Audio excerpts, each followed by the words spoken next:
okay, we're using here a very strict definition, politically ordered strict definition, where a Nordic game to be defined as Nordic has to be in a Nordic language.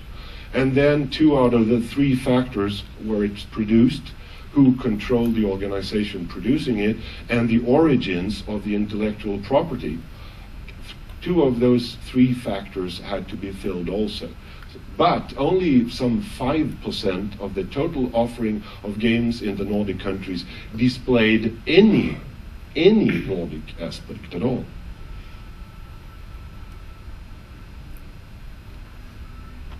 The computer games business is not totally easy.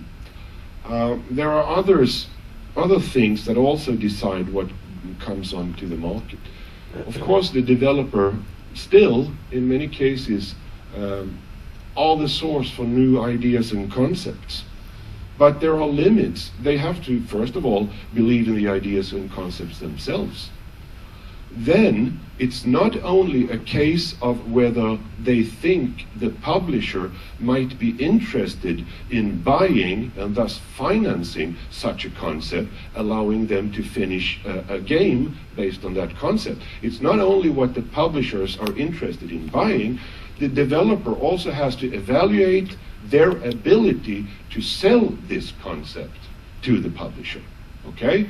And by filtering and filtering, almost all of the stuff disappears eventually. And, well, I'm not saying that it is so, but if you come from sort of a out-of-the-way place and speak strange languages, these global markets may be slightly more inaccessible to you.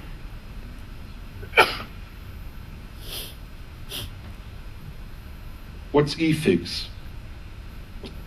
I would say it's a film and broadcast industry carryover into games. It stands for English, French, Italian, German, and Spanish. That's standard localization for games.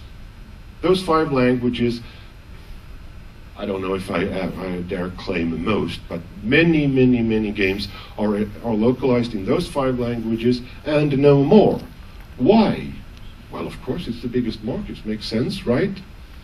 Well, I would say that there is another possible explanation, and that's the legacy from film and broadcast. I mean, Portugal is not that a small language, but in Portugal, they don't dub film and TV as they do across the border in Spain. There is an expectation, at least in the FIGS territories, that media is localized in their languages. And the rest of us, coming from smaller language territories, we just have to get used to the fact that that doesn't, they won't do it for us if it doesn't pay. And the really nasty piece of this business is that, okay, so you want it localized into Swedish? Nice thought. This will incur extra costs. In the very worst case, we'll have to press another disc. Imagine the cost of that. Okay.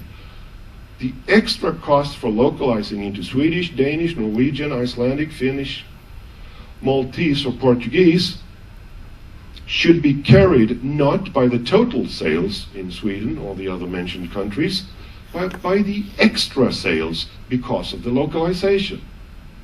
Okay, makes hard-nosed business sense. Okay, you could almost accept it.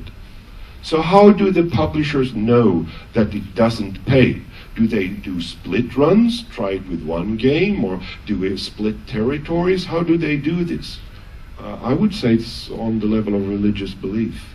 They don't really know. They just assume and remember EFIGS, EFIGS, EFIGS.